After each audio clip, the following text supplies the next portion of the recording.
In 1910, Mexico looked modern but was deeply fractured. President Porfirio Díaz's long rule brought railroads and foreign investment, but at the cost of land, autonomy, and dignity for most Mexicans. The government's order and progress meant dispossession for millions.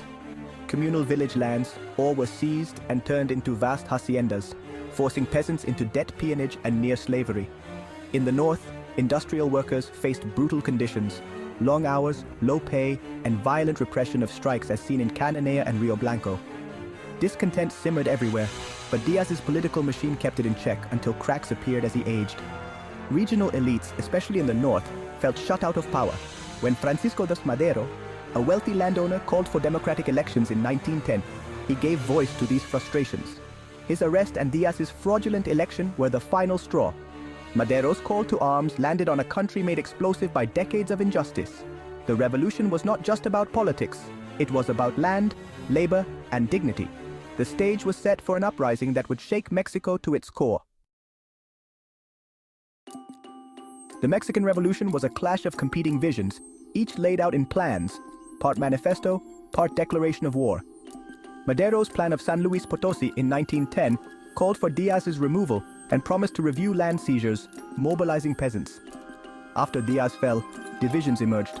Zapata's plan of Ayala in 1911 demanded immediate land return and denounced Madero as a traitor. Zapata's slogan, Tierra y Libertad, became the rallying cry for agrarian rebels. Madero's murder in 1913 by General Huerta led to Carranza's Plan of Guadalupe, focused on restoring constitutional order but avoiding social reforms. As the war dragged on, Carranza's reluctance to promise land reform alienated many. In 1920, the Plan of Agua Prieta, led by Obregón and Calles, ousted Carranza, ending the major military phase and ushering in Sonoran leadership. Each plan reflected the hopes and limits of its authors. The revolution's direction was shaped by these competing blueprints for Mexico's future.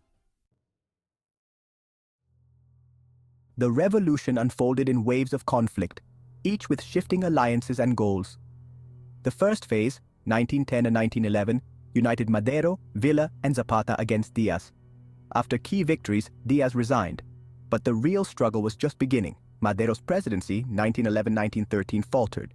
He hesitated on land reform and failed to control the old army, leading to rebellion from Zapata and Orozco. The 10 tragic days in 1913 saw Madero murdered and Huerta seize power, plunging Mexico into dictatorship and civil war.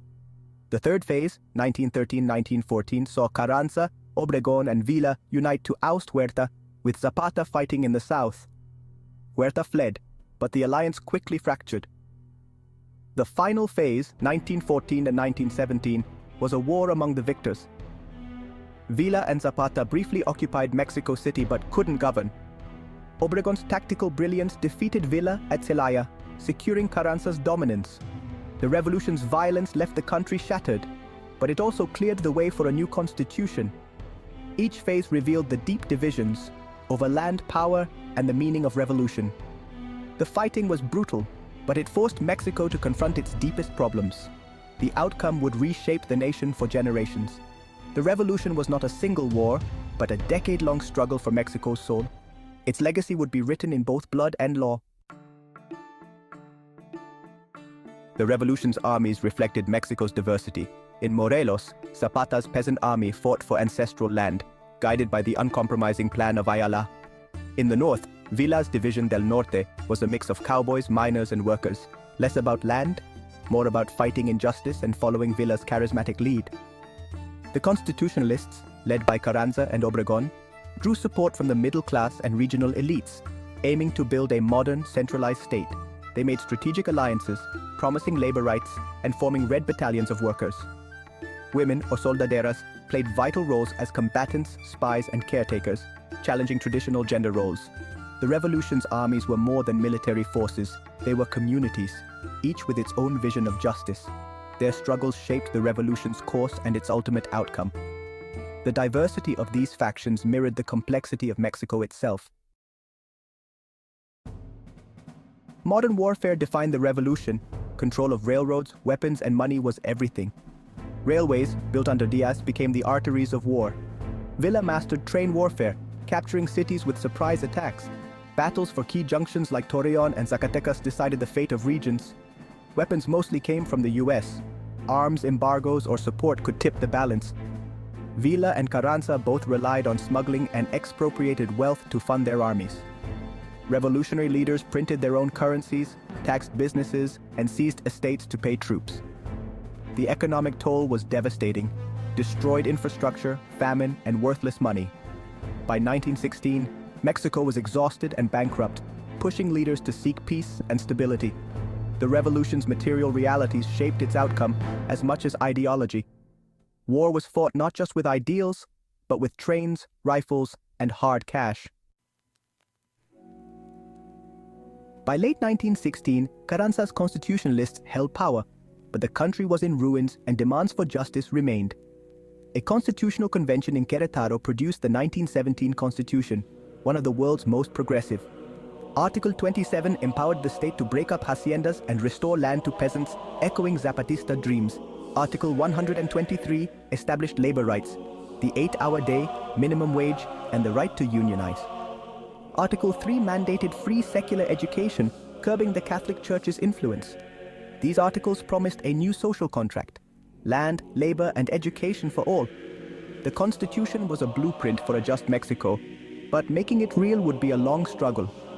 The revolution's ideals were now law, but the fight to fulfill them was just beginning. The promise was on paper. The challenge was to make it reality. The revolution shattered the old oligarchy and created a new political elite, eventually forming the PRI, which ruled for decades. Land reform broke the power of haciendas, redistributing millions of hectares, though rural poverty persisted. Labor rights gave rise to powerful unions, and a new national identity celebrated Mexico's indigenous and mestizo roots. Cultural giants like Diego Rivera and Frida Kahlo embodied this new Mexicanidad. Yet, inequality and authoritarianism endured. The new elite grew rich, and democracy remained elusive.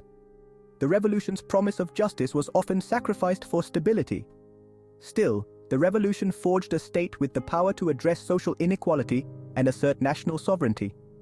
Its legacy is a nation transformed, but still struggling to fulfill its ideals. The revolution was not an end, but the beginning of a new chapter in Mexican history. Its spirit, land, liberty, and justice continues to shape Mexico today.